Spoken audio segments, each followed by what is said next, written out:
Gauri Suryavanshi. S मराठीमध्ये आपलं स्वागत. वळूया आजच्या बातमीकडे.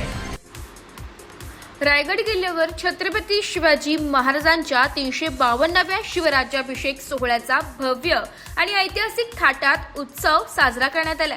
महाराष्ट्राचे उपमुख्यमंत्री माननीय श्री एकनाथ शिंदे यांच्या प्रमुख उपस्थितीत रंगलेल्या या सोहळ्याने रायगड पुन्हा एकदा हिंदवी स्वराज्याच्या संकल्पनेने निनादलाय. छत्रपती शिवाजी महाराजांचा राज्याभिषेक हा केवळ राजकीय घटना नव्हती, तर स्वराज्याच्या तत्वज्ञानाचा साक्षात जयघोष होता.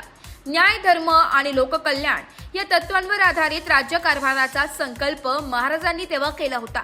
हे स्मरण या सोहळ्यात नव्याने झाले. राज्याच्या उपमुख्यमंत्र्यांनी रायगडावर उभं राहून महाराजांना मानवंदना अर्पण केली आणि छत्रपती शिवाजी महाराजांच्या विचारांना अनुसरून पारदर्शक, लोकाभिमुख व न्याययुक्त शासन घडविण्यासाठी प्रयत्नशील राहील अशी भावनिक पुन्हा प्रतिज्ञा व्यक्त केली आहे. या दिवशी शिवराज्याभिषेक दिनोत्सव सेवा समिती आणि दुर्गराज कोकणकडा मित्रमंडळ यांच्या संयुक्त विद्यमाने विविध धार्मिक व सांस्कृतिक कार्यक्रमांचे सुंदर आयोजन करण्यात आले होते.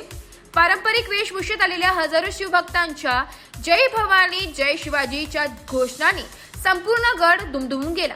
या ऐतिहासिक सोहळ्यास महाराष्ट्राचे उद्योग मंत्री माननीय श्री उदय सामंत, मंत्री माननीय श्री भरतशेठ गोगावले, खासदार श्री श्रीरंग आप्पा बारणे, आमदार श्री महेंद्र थोरवे, श्री मंगेश चव्हाण यांच्यासह विविध मान्यवरांची उपस्थिती होती. एस मराठी न्यूज साठी प्रतिनिधी निलेश लोखंडे, रायगड. अशाच नवीन ताज्या घडामोडी जाणून घेण्यासाठी आमच्या एस मराठी न्यूज चॅनलला लाईक करा, शेअर करा, सबस्क्राईब करा आणि बेल आयकॉनला क्लिक करायला विसरू नका.